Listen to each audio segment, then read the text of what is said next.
This is Bottom of the Bill.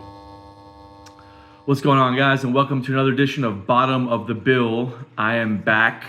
I just got back from Los Angeles a couple of days ago, getting back into the swing of things. I had a great time out there. Every time I go there, it's just awesome. There's so many great people, fantastic musicians, seemingly something happening all over the place, all the time, every night of the week. It's a little overwhelming, honestly, but I really enjoyed my time there. Excited to go back at some point soon, just to kind of reconnect, hit some really cool jams. A place called Tiny Room Jam, which is like a recording studio that they turn like the space into a jam session every Monday and Wednesday, and it's really cool, like neo soul kind of vibe. And so it was cool. I got to play with them, which last time I went, I did not get a chance to play at all. So it was cool to be able to get to do that this time. And yeah, everyone was super supportive and a really cool community out there. And I checked out some other places too. I got to link up with some friends. Shout out to Jake Biller, Jose, all those guys kind of filling me in on what's going on and where to go, and really helped out a lot. So it was a lot of fun. It was a great trip. Stoked about it. But I'm even more stoked to be back, to get back into the swing of things here. This week's episode, we have Jared Cowen, who actually plays guitar in a band called Baked Shrimp from Long Island, and we are playing a show with them next Tuesday, November 14th at Jackrabbits. Jared's a really cool dude. I love what these guys are doing. They multi-track all of their shows. They put them up as well, and they, like online for people to check out. So, and put them on Spotify, and so they're always like putting out new shit all the time, which is super cool. And then the band is phenomenal. I mean, really cool, like funky, jammy kind of vibes. They're releasing a bunch of new music. I think they have something coming out early next year, so keep a lookout for that. This Jackrabbit show is part of a bigger run that they're doing through the Southeast, and I think they're hitting multiple places in Florida. So check out their website and see. So if you're not in Jacksonville, if you're in South Florida or the West Coast, you can check them out. I think they're hitting a few places out there too. So I'm going to put the link in the description for the Jackrabbit show, so get your tickets while you still can. It's going to be a lot of fun. I've got some great people playing with me. Brandon Howell on drums, Aaron Thorla on keys, Kevin Ramos on bass. We've got a really dope set list worked out for you guys. It's going to be so much fun. Definitely challenging for me. Some new stuff I've not been able to explore before. So I'm stoked for it. I hope you are too. And yeah, so get your tickets and enjoy the episode, guys. Thanks again. Like, share, subscribe, all that good stuff. Let people know what we're doing here at Bottom of the Bill, trying to get the word out about the Jacksonville music scene and all the people that come through and support what we do. So yeah, enjoy, guys. Peace. This is Bottom of the Bill.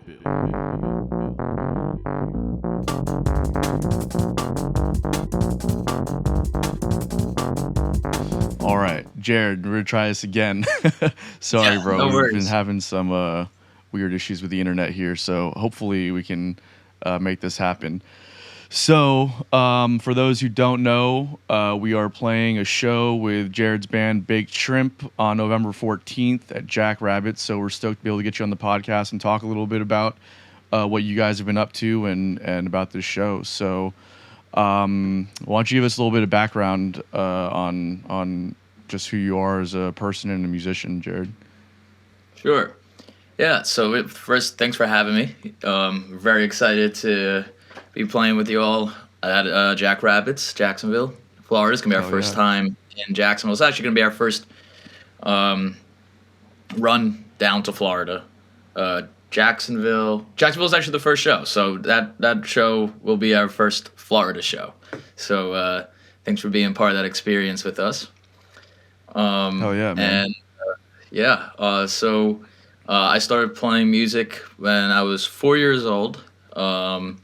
Born and raised in Long Island, New York. I got signed up for guitar lessons by my parents at a super young age. I'm 25 now, so I've been playing for 21 years. Got brought to a lot of concerts when I was younger, so kind of a lot of the jam scenes. So I kind of was born into this scene, and studied jazz throughout high school. Went to college in SUNY Oneonta. Graduated 2019, and Big Trimp started in 2017. So we really started hitting it hard though, kind of like right after I graduated, like 2019. Then we went through the pandemic and came out of the pandemic and got back to touring. And yeah, we're hitting it pretty hard now with the over 100 shows last year, and on pace for another 100 shows again this year. So, Hell yeah. Yeah, it's been a fun ride. Well, congrats on that, man. You guys, I saw that you're on your 4th studio album right now, or about to release your 4th studio album. Yep, we just announced this week or this past week that we're releasing our new album, which is our 4th studio album, January 12th, 2024. Yeah. Awesome. And you guys consider yourself to be like in the jam band circuit? Like that's kind of like the vein that you consider yourself to be in?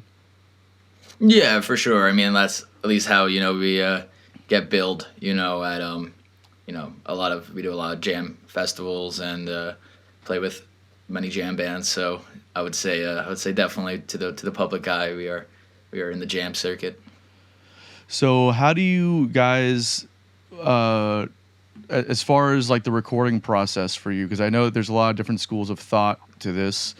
A lot of jam bands like to kind of go in and capture that live feel in the studio. Is that kind of how you guys approach it, or are you more, we're going to track this part out, and then we're going to do punch-ins, and like, what's the process for you guys like? Yeah, so that's a good question. So this album was very different than the other ones. We wanted to do a different approach, kind of based around what you kind of just said. Was the other three, the first 3 albums were all the latter part of what you said. So kind of just doing scratch tracks, punching, editing takes together and stuff like that.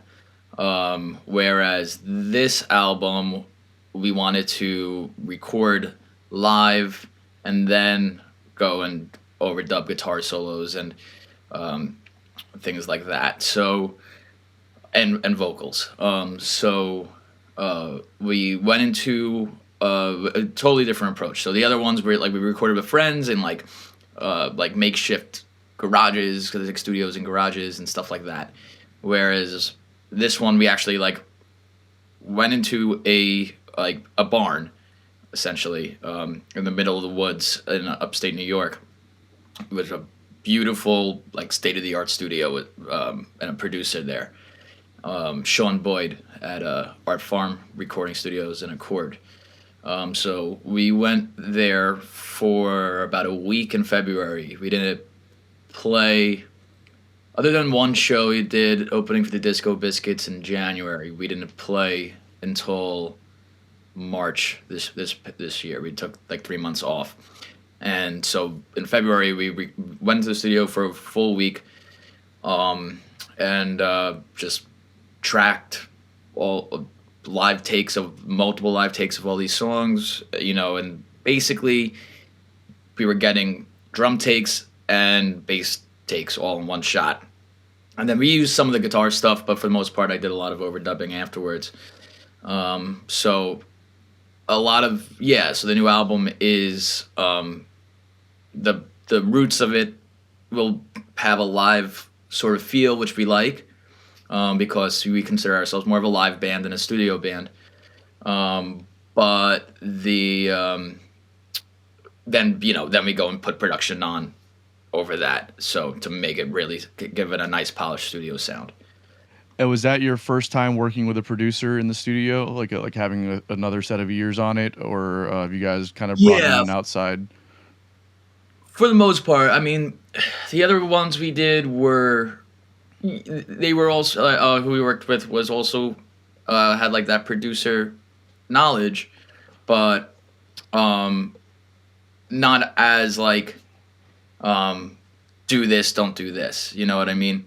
Right. So this was the first time in a studio where we were experimenting with different ways to sing and different arrangements to the songs and things like that. So it was definitely a good experience to get for all three of us.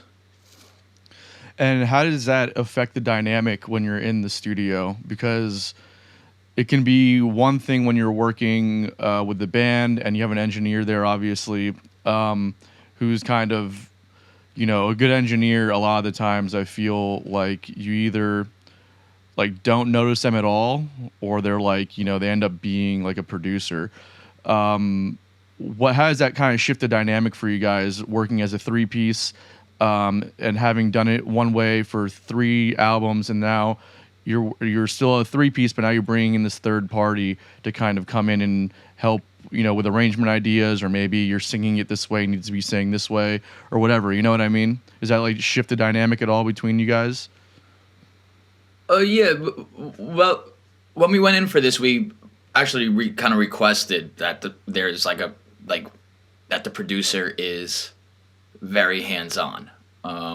So again, this was almost like a Bizarro baked shrimp album in the sense that we haven't we because we used to not do it live and kind of like we were the producers. Now, Right. so this time we did a live and tracked with the producer, and then also when we sent it out for mixing, that's another producer too. So, and a lot of the production stuff you'll hear will be coming more from Corey Hayward, the second producer that we brought into this. So, and we really said have at it because it was all tracked at this point. And so now, I put pointers where I might want some certain production stuff, but I really just put it in their hands and said I'll listen to it after, So yeah, I mean it's I like the route that we went with it this time, because you can't always, when it's your own songwriting, and if you only have what you hear, it's gonna be it's really like just your vision then, whereas you bring multiple sets of ears on it, you get multiple different opinions, it's more likely that you'll get something that's gonna click with your audience. So Yeah, well, I feel like what it also does, kind of to your point, is that when you're in the studio and you're working, without a producer, I think what can happen is you get so lost in the material, and it's hard. You lose a perspective of what the song actually sounds like, or where it's going, and just there are certain things you stop thinking about or paying attention to. And I think having somebody who's not so attached to the music in there as a third party can really help keep the perspective and also bring fresh ideas that you, having brought the song to life, might not be thinking about, which is important, because a lot of the times I think there is a disconnect between musicians and just like the avid, like appreciator of music, right? It's like we don't always, like, we might think something is amazing, or we might think that it needs to be this kind of way, when in actuality it's like we might be thinking too much about it, or maybe it's something that's not really palatable for the average listener. So having that third party, I think, just keeps everybody in check and also keeps perspective, I think. right, yeah, and the producer that we worked with also, so the producer that we tracked with and worked with really doesn't really know too much about the jam scene, and like and jam bands. It's like he's more of would produce pop stuff, or did a lot of stuff with like bagpipe bands, like Irish bands and stuff. Interesting. So, Was that a conscious choice on your guys' part to bring in somebody that's not really from the same Yeah. world, to maybe get a different understanding, or just more of that perspective thing? yeah, that was definitely an influence for sure. I rather than just grabbing someone that would have a very similar kind of we wanted someone that would have a total different outside opinion. And then Corey, who we were working with now, is more in the jam side of things. So so it's like we have a little bit of both going on with it. It helps to have that diversity throughout the whole record. Totally, man. I think, I don't know, maybe I'm out of line on this, but I think that at a certain point you get to like a crossroads in your career, especially in the jam band world, where it's like, okay, we can keep down the same path, and we can play, we can keep like getting higher, like build higher on these festivals, or we can try and like take this other path where make music that might be more marketable and ultimately set yourself up so there's more streams of revenue than just like gigging, right? It's hard to be a band, and in the jam band world, it's like a lot of the income is coming in from gigs and merch sales and stuff. But I mean, it really depends on like a high volume touring schedule. Yeah, no, absolutely. I mean, that is great, like totally accurate. So we do a lot of touring, and always keeping merchandise updated and all that stuff. The studio, we like some aspects of it, and then we don't like other aspects of it. It's definitely it's been a while since we put out an album, so it's regardless of regardless of it charting or whatever or playlisting, which we were happy to see that. We've been releasing singles on it, kind of. We released Chop Suey of it back in June, I believe, and it was cool to see that did make a Spotify curated playlist, which was awesome. So nice, so regardless of it, regardless of playlisting and charting and things like that,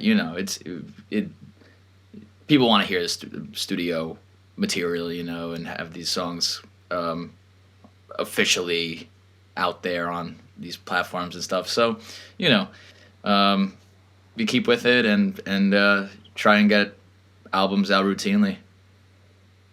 Yeah, man, that's what it's all about. It's consistently producing content and feeding the machine and all that fun stuff. I'm curious. Tons of live stuff. Like we put every soundboard.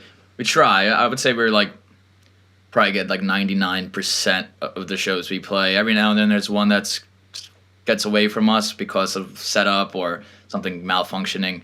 But just about every show we play, we end up posting the soundboard to Bandcamp, and then we also have a live album out on Spotify, the Prono Tapes, which is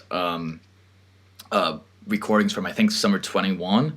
But I think part of this new campaign push for the album, I think we might be putting out another Prono Tapes. So that's exciting. Yeah. Because you're giving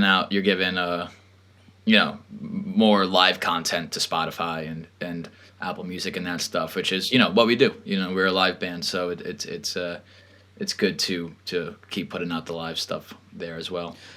Now, are you guys when you say that you're getting the mix from the board? Are you guys doing like multi-tracking every show, or are you just taking like a stereo mix? Yeah, multi-track. Okay, and then you have an engineer mix it down for you, or you're just throwing it out there the way that it comes out? I do the mixing on it. I do a rough mix. I mean, I'm not like, I'm not an engineer by any means. But I can get levels right and throw in reverbs and whatnot and compression and things like that. So I can get it sounding good, or maybe I don't. Who knows? But I've been told that it's possible. Are you doing this like after shows, or are you backlogging this stuff and kind of revisiting it like a month later and just like releasing everything at once? Like, what's the process? I try to get them up as soon as possible. So I mean, like, right now I'm considering myself behind because we played 3 shows this weekend, Friday, Saturday, Sunday. It's already Tuesday, and I haven't gotten around to it yet. So I'm like, oh man, this is like the longest it's ever gone. Really? But yeah, usually if we play a show on a Friday, and we got to drive on Saturday, the whole time we're driving, or part of the time we're driving, I'm importing the stems, mixing it down, getting it saved onto my computer. So when we check into the hotel and I get Wi-Fi, I just upload it right to Bandcamp. So it could be, depending on what the schedule is that process, day. Dude. Yeah, you're an animal. So, but yeah, no, live stuff's important. You know, when any band plays a live show, you know, there's always people that go, "Oh, when are you gonna get it up?" You know, I've got to listen to this jam or this version or a new song or something like that. So, I know how important it is to fans to get that recording right away. All right, guys, this episode's brought to you by Best Buds CBD Store. If you're like me, maybe THC isn't always the right high for you, or maybe the legal status of THC has you a bit hesitant to indulge. So at Best Buds CBD Store, they have an array of CBD and Delta 8 THC products. These guys truly care about their service, so everything is meticulously sourced and prepared to deliver a top-notch product and experience. If you head to their website, you'll find all kinds of educational information regarding Delta THC and CBD. Not to mention, if you use promo code BotBPod, that's BOTB pod, you'll save 10% on your order. This is not a one-time deal. If you use promo code BotBPod, every time you place an order with Best Buds, it will give you 10% off. That's in perpetuity, forever. So head over to bestbudscbdstore.com and start saving on all of your CBD and Delta 8 products. Enjoy, guys. So you were saying that when you put out the live stuff, it's like people are wanting to, they want to know when that show is going to be available and stuff. So you're just like pumping out the content constantly. Yeah, basically I know the importance of how the urgency of getting recordings up, you know, so I try to do it as fast as I can. That's quite a work ethic, man. Do you guys, I would imagine that you're probably not raging so hard on the road, right? Not a lot of like late night partying kind of stuff, or it varies, you know. Yeah. We know we've seen what our limits can be. I mean, I think we're all pretty aware of them. So you know, we're still like to consider ourselves young. So yeah, I mean, definitely, yeah. We have fun but we know kind of when and where, time and place. Yeah, that's a good distinction to make. There was an interview with did you ever listen to the podcast that Krasno used to have, Kraz Plus One? I know of it. I haven't listened. I'm not really much of a podcast listener. I don't really listen to it, but I should change that. Well, I mean, you know, it's probably better to listen to music. I've been, honestly, but, whatever. Yeah, there's so Krasno used to have a podcast, and he was talking to, I forget who it was, but he wasn't calling out names specifically, but he talks about a lot of people in the jam scene and the partying element to it. And, you know, his whole thing was like, you know, I can get down when it's like the appropriate situation, but it's like we're in, you know, God knows where on a Tuesday night, and you're out here like it's 4 o'clock in the morning, like it's all good. Like, what are you doing? You know what I mean? It's like there's like I think just the sentiment there being like there's a time and a place, especially when you're young and you can recover from things quickly. But it's certainly got to be a judgment call, because you start doing it all the time and it becomes a real problem. Like, there's no way that you'd be able to get everything done that you guys are trying to get done if you were out there every night just living your best life, you know? Yeah, no, absolutely. It definitely, you know, affects. Also, you don't want it to affect the music too, because that's ultimately, you know, that's the most important thing. So, yeah, totally, man. We try to keep each other in check. Totally, man. And it's all, and you know, there was another interview that I listened to with Corey Wong where he talks about it too, and he's like, the people that buy tickets to come see you play don't deserve a shitty show because you wanted to have a fun night. It's like, Yeah. it's like just staying sharp and making sure you're on as much as possible anyways, because, we all have off nights. But like, I thought that was an interesting point too. And I don't know if you get this, with my band, none of us, when we were traveling and stuff, none of us were like really big on partying. We always try to call like relatively early nights, and unless it was, again, we kind of used a judgment call, but it kind of varied. And we'd catch flack from a lot of the supporters of just the jam scene in general about how we never hung out after shows, or we weren't like, partying and stuff like that. And I always felt like, I mean, I can understand why people would want that element from the bands that they go to support, but also, if you want to keep seeing things that we're doing, then we can't get down with everybody in the same kind of way, because we still, like, this is our job. This isn't an escape from our reality. It is our reality. Right. Yeah, no, it's absolutely, yeah. No, I would hope that people wouldn't, hold it against us if we didn't stay up till 6 a.m. with them every night.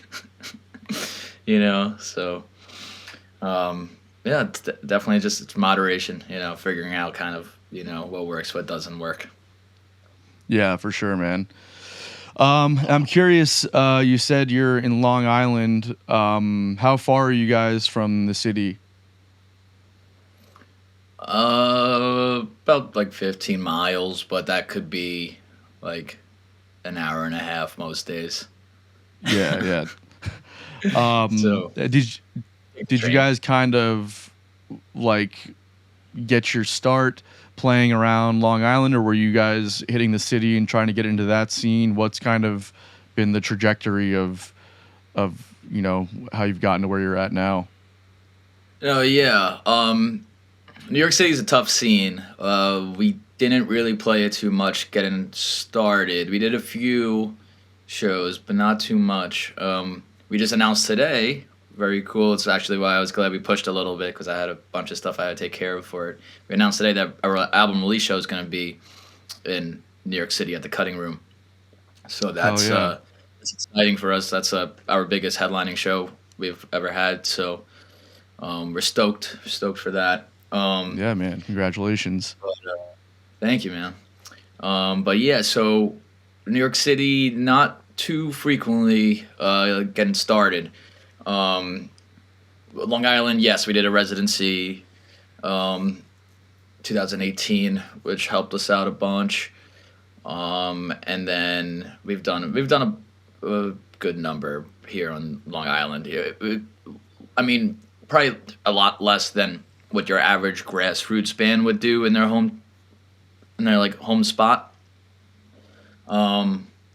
But we definitely Is did that Long kind Island of more on than- purpose? Did you guys like not want to play too much locally, kind of keep the demand there, or were you guys just off rip, just trying to get out and hit the road?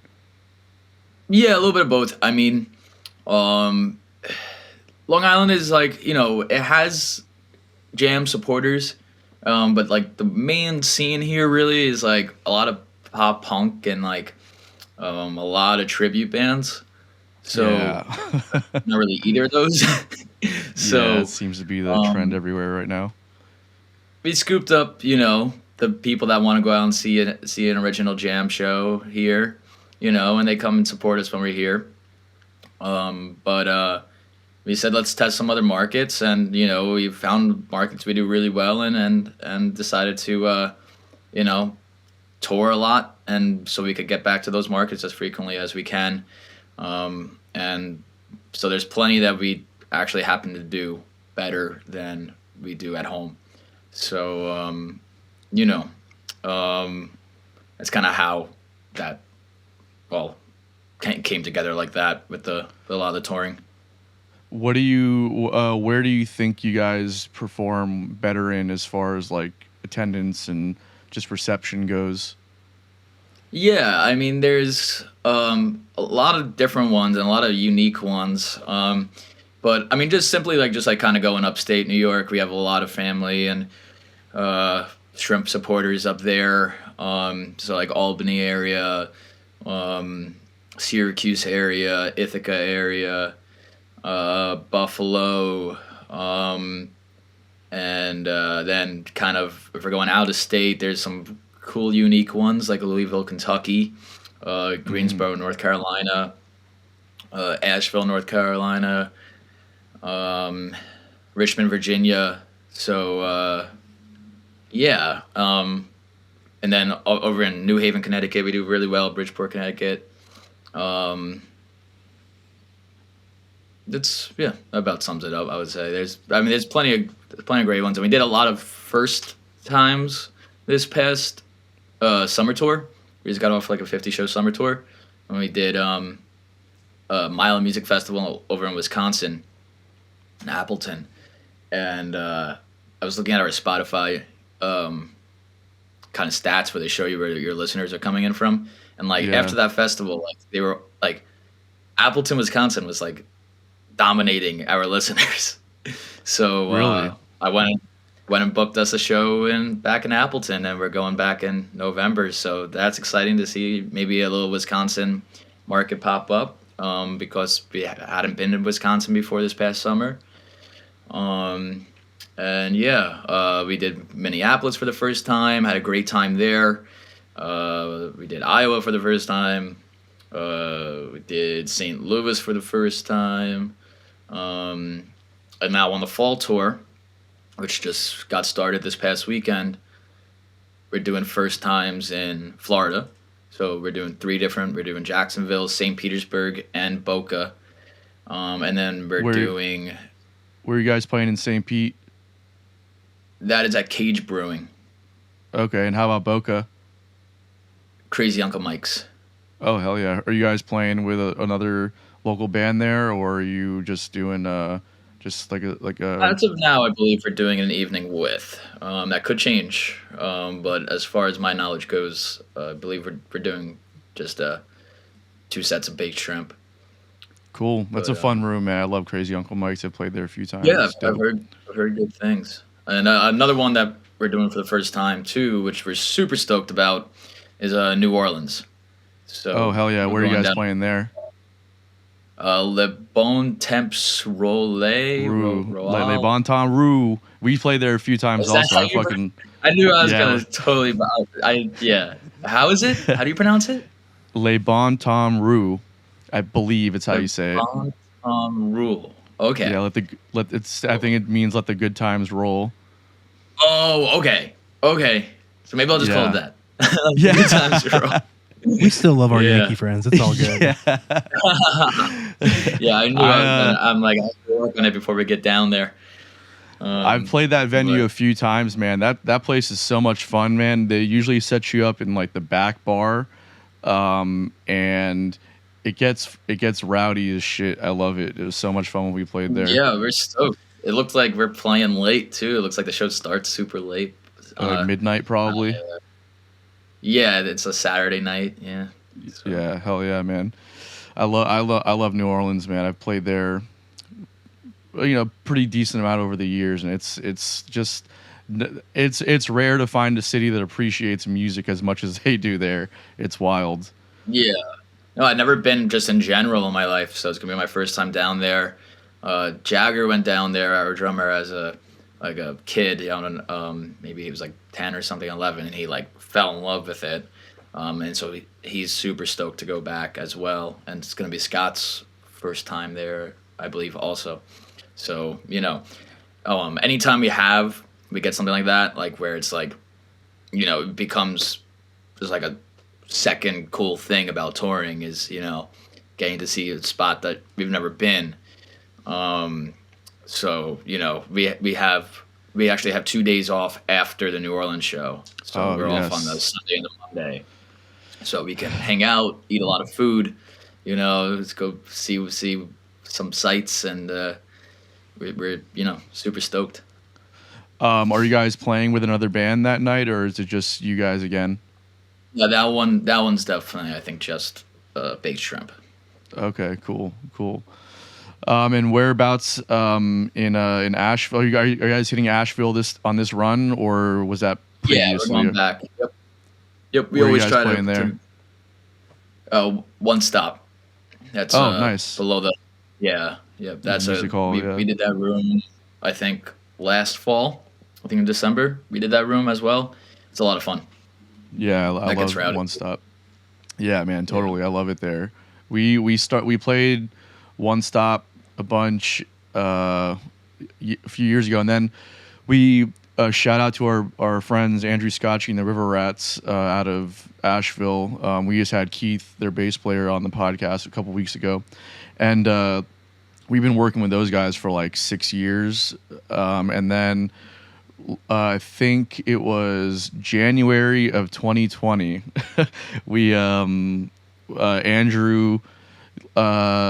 invited us to play his birthday party at the music hall, and so that was, and then it was like an almost sold out show at the Asheville Music Hall, and he was generous enough to bring us up there for that because we had only played the One Stop and maybe a couple breweries there. We didn't really have a big following, so he was just doing us a favor and helping us out really.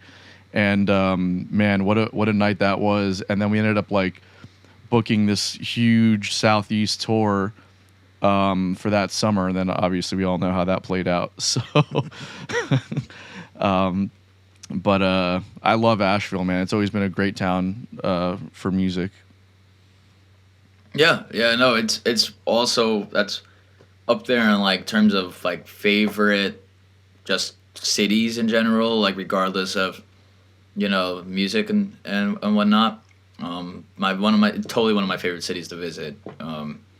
They have really cool like kind of like hookah and beer type lounges. Where you kind of just like hang out, drink, and smoke hookah, and there might be like a jazz band playing. So they have a lot of cool things like that. We always find something to do. Hiking trails, there's tons of.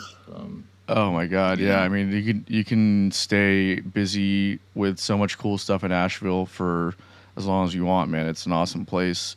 Have you guys ever thought about like relocating to a place that's more suitable for your music? I mean, it's so expensive to live in New York. I would imagine that you guys in some of the other markets that you do well in could probably manage things easier. I was just curious. Yeah, I mean, it's definitely like been in conversation before, like, oh, what if we moved here or there, but never put into motion. Yeah, I mean, we're a Long Island band, so I don't think, at least nothing, if we relocated, wouldn't be anything too far, it would probably still be New York. Yeah, there is kind of like this, I guess, what's the word? Status, I guess, that comes with like New York attached to it. Even though it's like Long Island, it's still like, it's still within the vicinity. So there is a thing that happens where you're like, yeah, well, we're a band from New York. And like, I mean, how many amazing bands have broken out of New York in the last, 50 years? It's literally like, I would, at least half of the most successful bands in the world have come out of New York in the last 50 years, Yeah, it is funny because we do like this thing on the road where wherever we're traveling to, like once we get to that city, we try to like play on the speaker in the car, like the musicians who were born or were from that city. You know what I mean? Like if we're like playing Detroit, we'll put on like a Motown playlist, So it is. I mean, I guess when we play New York City, I guess we don't even think of that, Yeah, I can. Yeah, totally. But it's interesting that that perspective. And I'm always. You guys like played Brooklyn Bowl or anything like that? Yeah, we've done the Bowl I think 3 or 4 times now. We did just a few months ago. With Neighbor. I was there back in February, and Talk was playing at the Brooklyn Bowl, and I went to that show. It was my first time ever going there, and I'd seen Talk a few times, but I'd never been to the Bowl before, and it was like a really cool experience, and I was very surprised to see the turnout for a band like Talk, because I feel like jam bands, you know, like most genres, it kind of ebbs and flows, and there's like peaks and valleys to what comes out of these scenes. And it seems like jam bands, you know, from like I don't know, early like 2010s, maybe a little bit before that, through like 2017, 2018, were like on fire. And now it kind of feels like there's been a dip, and like different genres are kind of popping back up again. But it was refreshing to see like a city like New York that has so many different variables happening on the ground, that there's still such a big turnout for a show like that. And like the people that were there were like young, and you know, it was a diverse crowd, and it was like packed, and people were like, you know, it was very different than what you see in other places, I feel like, you know. Yeah, no, the bowl is definitely a vibe. Always have had good shows there. Always a pretty full room. Yeah, I mean, also, you're right in Brooklyn too, so there's always just like casual nightlife that might just be coming out to, you know, they're like, could be just Brooklyn Bowl regulars. It's such a great venue, you know. Right, So, right.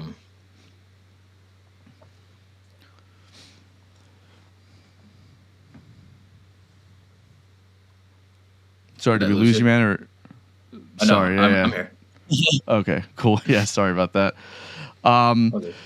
So, what's the dynamic like when you guys are writing? Are you guys writing together? Are you bringing the songs to the table? How's the dynamic work there?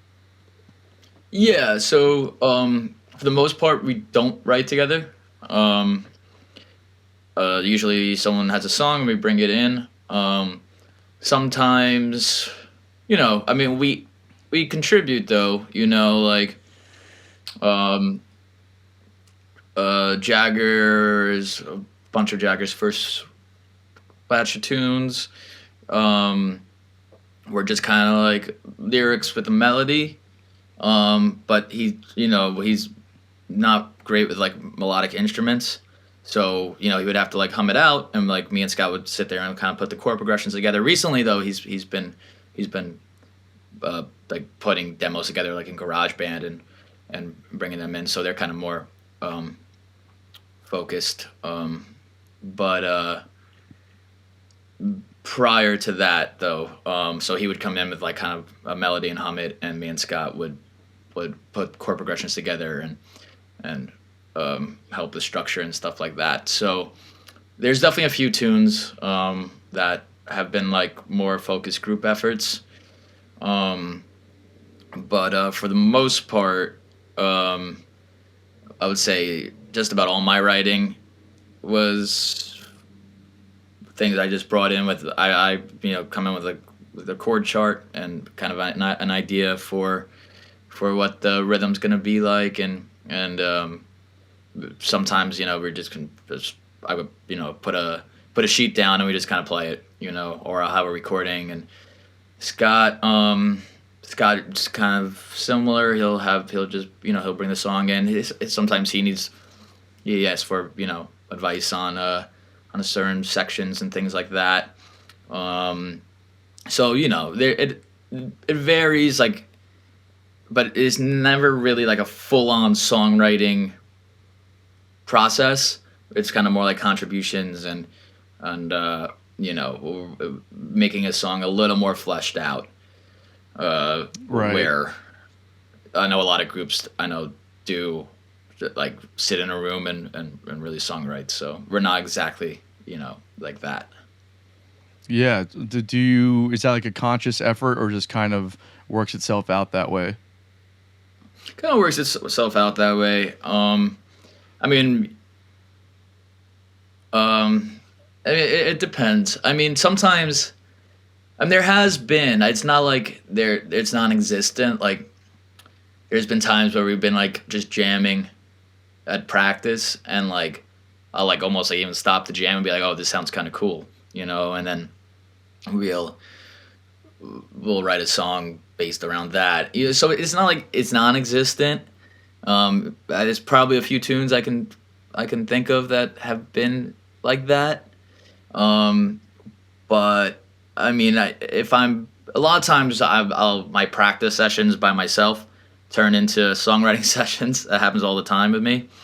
So a lot of times, I'll write a song at home and then bring it to practice. So and a lot of our practice sessions are spent, getting material ready. So Right. there's just really not too much dedicated time put aside to like actual songwriting stuff as a band. But it happens. It definitely happens occasionally. Yeah, I'm curious about that because you guys are on the road so much, and you know, about that time about working out songs and stuff. Because when you are on the road and then you have like bigger shows coming up, especially festival sets where you're like wanting to put together a set list, and then you got to rehearse like the kind of the flow of the show at least to an extent. When you guys are meeting to rehearse, how much of it is like working on those sets, and how much of it is saying, well, we know this material, we're just going to jam it live, and however it goes. We're going to focus our rehearsals on learning new material. Like how much of it is like one or the other? Yeah, so if we're gearing up for something big like a Peach Festival, like we make sure we have a focused rehearsal on that material. Even if it's songs that we've played a lot on the tour, and like feel comfortable on. If it's something like Peach Festival, we want to make sure we're totally locked in on that material. So we'll run it, But yeah, I'll write the set list for a given run of shows at the beginning of the week. So like next week we have a Friday, Saturday run. I'll write those set lists on Monday so everybody can get to practice it on their own throughout the week. But sometimes I'll throw material in there in the set list that we haven't played in a long time. Like it could be like a song that we haven't played in like 100 shows. So we got to get together and work on that song. Sometimes we'll run it at sound check, or in a hotel room. That happens often too. Yeah, so a lot of it is focused on running material. But it also depends on how long the practice is. Sometimes, like, we have a tough time constraint. People have busy schedules on their own life. So we know we can only practice for like 2.5 hours, 3 hours. So, and we have 5 songs in the set list coming up that we haven't played in a long time. So we have to work on those songs, and make sure that material is good to go.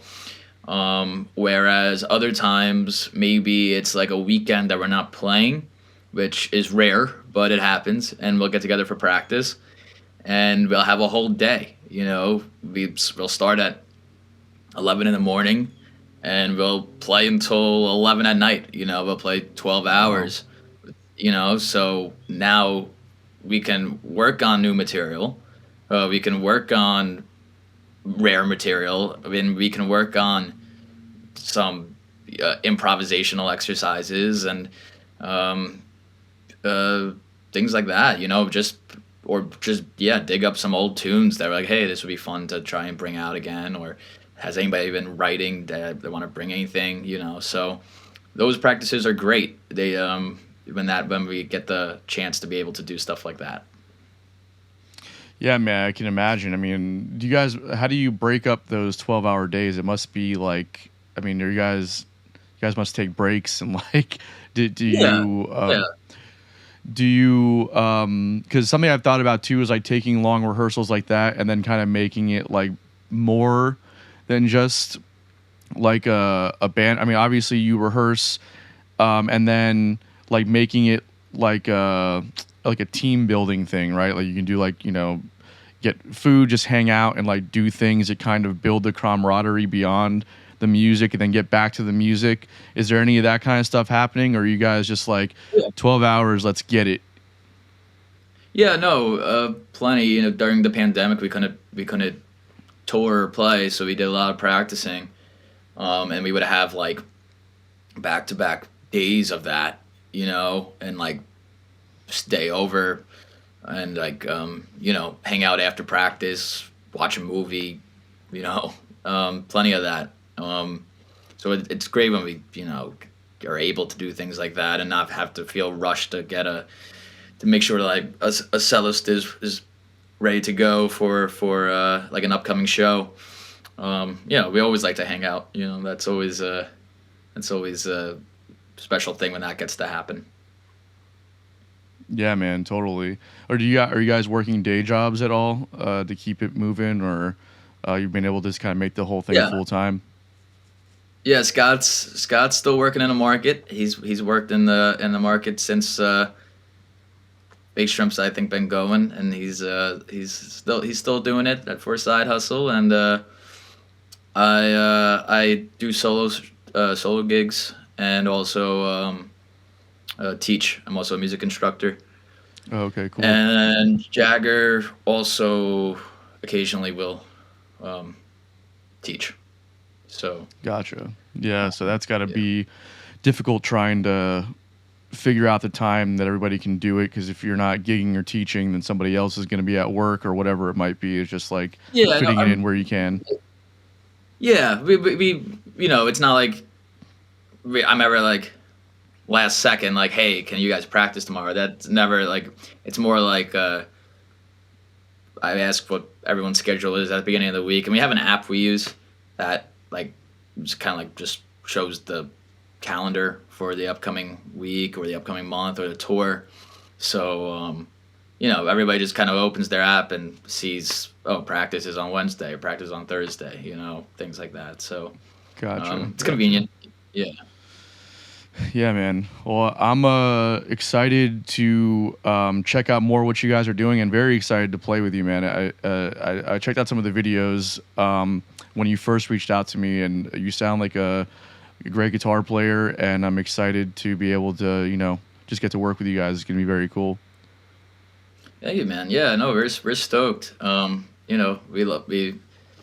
like when we're able to link up at bands on the road. It's always fun to see what everyone else is doing. It's because you get lost in your own bubble for 100 shows a year, 100 days a year, and then you get to see another, what's going on in someone else's bubble. So it's always fun to be playing with other guys on the road. It's a lot of fun. Yeah, man, for sure. So before we get out of here, we do a segment at the end of the show called Unpopular Opinions.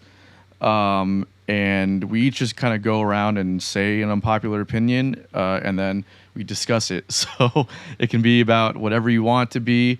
Typically try and keep politics and religion out of it. However, if you want to get there, we can certainly go there. I'll definitely pass on that. Okay. On politics and religion. Yeah. We'll save that for whoever comes on after me. Yeah. Chris, you want to get started on an unpopular opinion? Sure. All right. This Oliver Anthony is not that good. This viral singer-songwriter sensation, I don't get it. I just haven't figured it out yet. He's everywhere. He blew up overnight. And like I had people referencing his stuff before I even had a chance to check it out. I was like, okay, everyone loves this guy. This is cool. And then I went and checked out the music.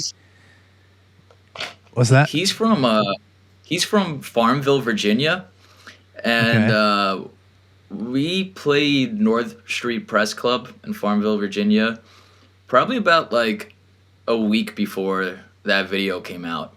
Really? And yeah, and like then he went and performed in that same club.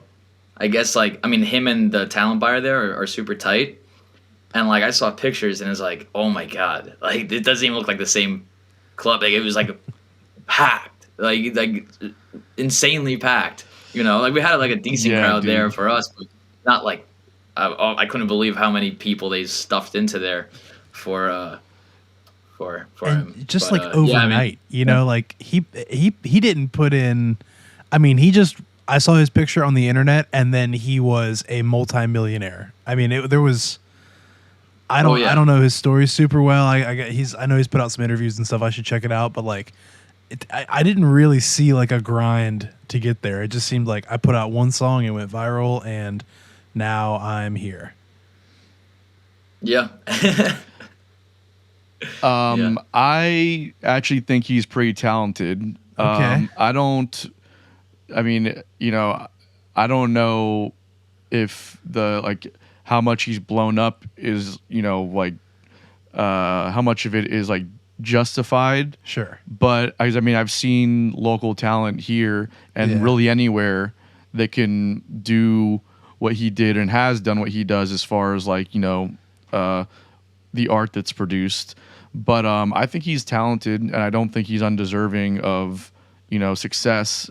I don't know fully what his background is. I think he did an interview on Joe Rogan's podcast that was. Yeah, I'm sure that's got all the deets on it. Yeah, but I don't know how long he's been pursuing it or how seriously he was even taking it as a real career endeavor before. But either way, man, I'm not going to, this is a hard industry. If you want to, if you catch some kind of a wave on it and it works out for you, then more power to you. I think he's talented. I don't think he's undeserving of success. Yeah, maybe not. I don't think undeserving of success. It's the vocal timbre for me. Like that, the style. I've seen a few people pop up on TikTok that are like singing in a similar style, and it just doesn't do it for me. So like, to each their own. Like if you're into that. I can't remember exactly how I worded. Not undeserving. I just don't think the hype's there. But that's just my taste and my preference. It blew up. So that's there's maybe the thing that gets me is like it's not.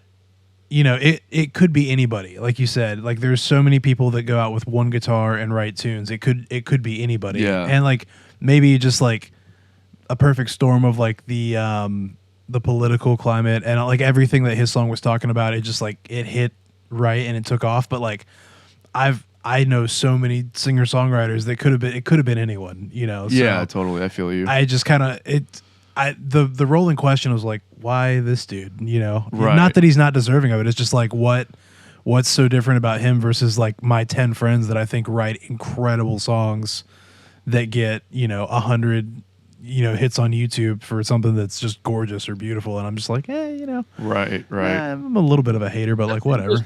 Come fight me in the comments. It was a pretty good video in terms of like quality of it. Yeah, it's probably like, you have like a good quality video, and like you said with the political climate, I think it definitely sat with a lot of people, and just like, I mean. A high quality video. I mean, it's 2023. Like, it's all about content nowadays. So yeah, I'm not like blown away by the fact that he got as big as he did. I mean, I believe it. Yeah. I don't listen to his music though. Yeah. I mean, I'm pretty sure that. Wasn't it just like an iPhone video or like iPhone quality recording that he uploaded to Spotify?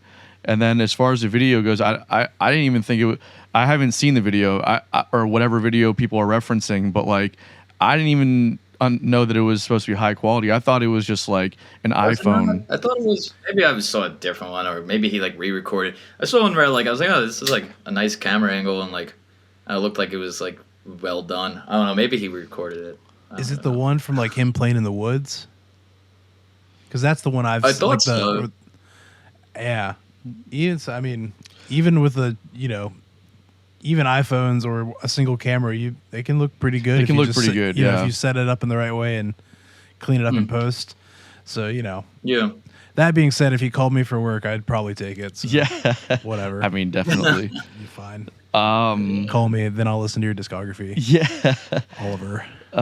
Jared, what you got any unpopular opinions? I know we just kind of threw this at you. But if you got anything off the top of your head that you want to throw out there. Well, I have two. You guys can hear me, right? Yeah, we can hear you. Yeah. Okay.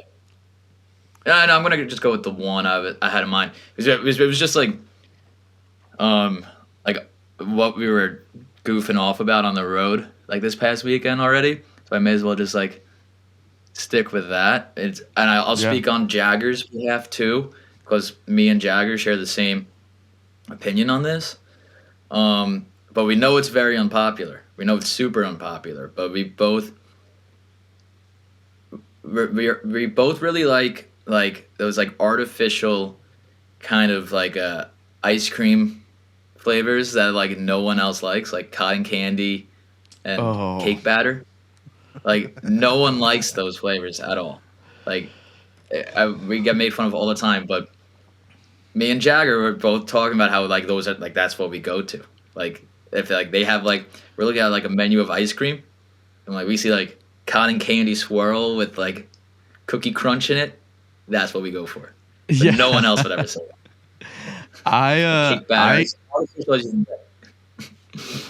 I kind of like the cake batter stuff if there's actual cake in it, because like the texture of it is interesting.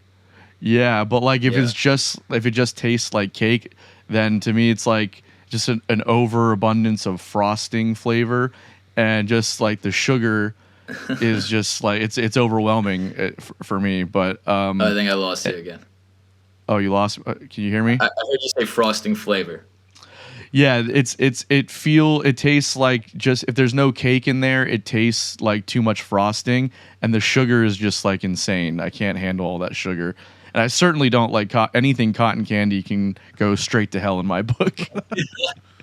I don't really enjoy just like cotton candy like itself. It's like gets stuck in your teeth, and like it's just the texture is kind of just bizarre. I'm not a big cotton candy guy, but cotton candy ice cream, me and Jager go nuts over that stuff. You guys are down. I know with it's that. You guys aren't like big county fair guys, like getting a big old spool of cotton candy walking around. I don't really like I try not to eat too much ice cream in general, but if I do get ice cream, that's like what I'm targeting. It's kind of weird. I mean, I could see if you're going in, if you're going to get ice cream, you might as well go to the extreme. You might go get something that's, on the outside. I mean, I like other flavors. I like strawberry, vanilla, mint, cookies and cream. Not a big chocolate guy. I don't love chocolate ice cream. I like chocolate candy. Not a big. Also, I mean, part of this too. I know it's super unpopular as well. I prefer the white chocolate cookies and cream bars, the Hershey's white chocolate cookies and cream bars, over just like a regular Hershey's bar. I'm with you. I can get down on that too. Yeah. Oh yeah. Really? Oh yeah. I always thought that was popular. Yeah. I think it is on. I think it must be guitar players. Yeah, I think it is unpopular, but I personally like the white chocolate flavor in general, and I also don't like chocolate ice cream. I think it's too much. And I love cookies and cream. All the other flavors though that you mentioned, like strawberry and mint, I hate all of those. I'm very basic. No, mint chocolate chip all day, man. Popular. Dude, mint is like. It's the worst flavor to me. I hate mint. Out. Are you serious? Like, dude. Somebody puts a mint chocolate on your fucking pillow in a hotel, you'll get a lower rating as a hotel for me just because you put a mint chocolate on my pillow. It's disgusting. Don't Dude, I put had a a mint chocolate on your pillow? Like in a wrapper. Yeah. Come on, dude. It's not like they're smearing a chocolate on your pillow. Yeah, you guys never been to like a hotel when you walk into like a fresh room and there's like, a little mint chocolate on the pillow. You guys never had that before? No, dude. I stay at Days Inn. I don't get to seen go a to lot the of Marriott hotels, Envoy. You see hundreds wild. of hotels. I've never had that happen. I would love that. Yeah, Hotels are worthless. He's just saying he's got money.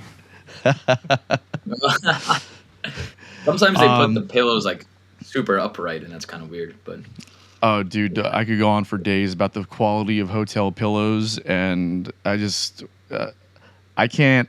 Like, when they have like the pillows that are like really bulky and they're not very they don't like adjust to your head very well, so you try and sleep and like your neck is almost at like a right angle. I'm was like, dude, how Yeah. the fuck am I supposed I mean- to sleep? Yeah, there's a lot of, well, probably another unpopular opinion with a hotel is, I hear like it. one pillow. I don't need more than one pillow. I like one pillow. I can Yeah.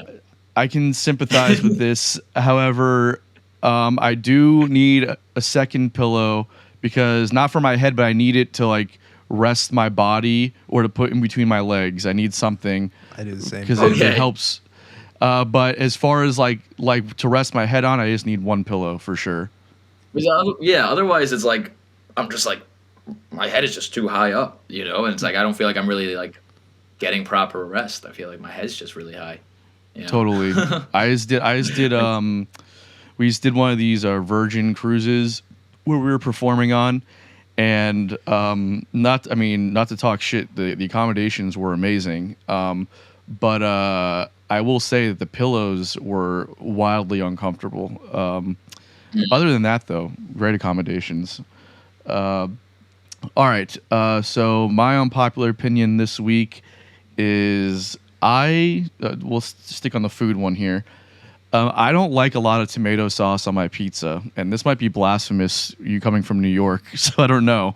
But I don't like a lot of tomato sauce on my pizza. Keep it to a minimum, guys. I just need a hint of flavor. I don't need it to be the subject of the meal. You know what I mean?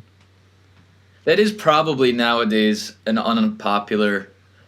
I mean, Portnoy has taken over the craze of pizza, so a lot of people look at him as the pizza god, and what he likes is what goes, I guess. So, and he likes those like saucy pizzas with not a lot of cheese. Whereas, yeah, I could see. I mean, I'm a cheese guy. I like cheese, you know. Same. But I mean, the sauce should be good. You know, like you don't want them just using like some like jarred marinara sauce that like you know, like if you ever get like those like cheap gas station like 7-Eleven slices of pizza, like the marinara sauce familiar. is like ketchup, He's familiar. you know. So, but like, yeah, I mean, a high quality sauce is important. Like, if you guys ever go to New Haven, you go to Sally's Pizza, like their sauce is amazing. But there's not a lot of cheese on it. I don't even know if there is cheese on it. You That's Not okay. not okay. I like. Yeah. I think the quality of the sauce has to certainly be good, but it can't be overwhelming. If I bite in to the pizza, I don't want the cheese to fall off, and I don't want the sauce to be squirting out the sides. It's too much, dude. We don't need all that sauce. If I have the So option, you like I'm picking a thin white. crust or- I like I can go either way, man. I'm pretty indiscriminate when it comes to pizza. Even if there's a lot of sauce, I'll eat it. I do like Sicilian lost style you there. pizza. Oh, you lost? Can you hear me? Yeah, you were about to say what type you liked, and then it cut out. Gotcha. I do like any kind of pizza, really. Even if it has too much sauce, I'll still eat it.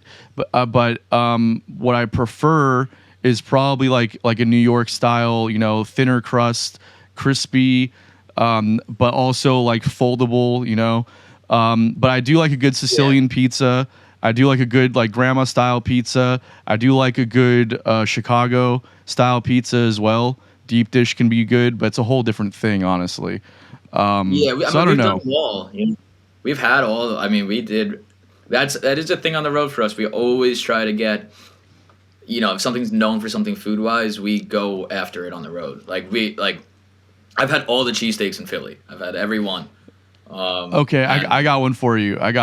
You've been in the Midwest, right? You've played in the Midwest. Yeah, this past tour. Yeah. Have you been to Emo's Pizza? Oh, but that's St. Louis. Yeah, St. Louis style. We did not get St. Louis style pizza. I do know that is a thing. That is the one. Yeah, you named like the one city that we didn't do the thing in. It's okay. It's okay. Do the thing, and next time you're there and get back to me. It's an abomination to pizza, is what it is. They use a different cheese. The cheese is different. Yeah, they use Provel cheese, which just sounds Provel, like yeah. It just sounds like it's made in a lab, doesn't it?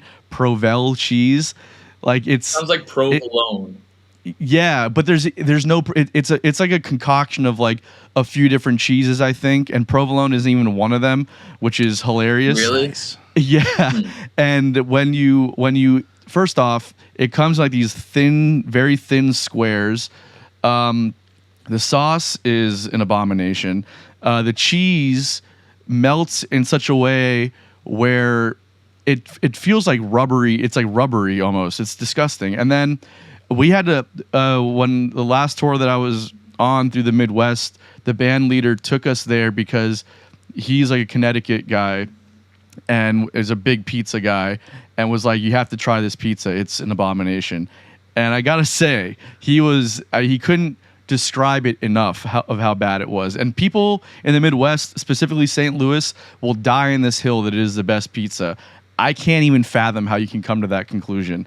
It's disgusting. I mean, I've had a lot of pizza. I mean, I'll always probably just like, I mean, my preference, like if I'm eating, I can eat one pizza the rest of my life. I think just like a good, like, yeah, New York style pizza, like it doesn't have to like knock my socks off, but like it's a good, local Long Island pizzeria, just like their pizza. That's probably my preference, but like there's some great, like New Haven style is great.